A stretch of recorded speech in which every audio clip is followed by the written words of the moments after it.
আমি তাকে খুব ভালোবাসতাম, কিন্তু কোনোদিন বলার সাহস পাইনি।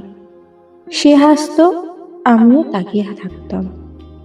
সে কথা বলতো, আমি চুপ করে শুনতাম।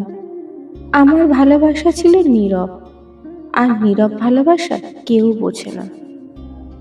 একদিন সে বলল, আমি কাউকে পছন্দ করি। আমি হেসে বললাম, ভালো তো, কে সে? কিন্তু ভেতরে ভেতরে আমার পুরো দুনিয়া ভেঙে পড়ছিল। সে যার নাম বলল, সে আমি নই। সেদিন প্রথম বুঝলাম, ভালোবাসা থাকলেই হয় না, ভাগ্য থাকাটা দরকার।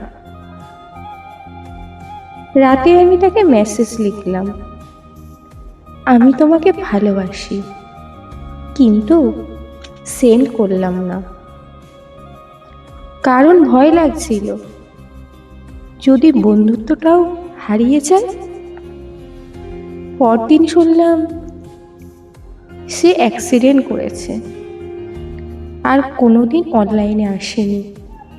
আমার মেসেজটা আজও ডাকতেই রয়ে গেছে।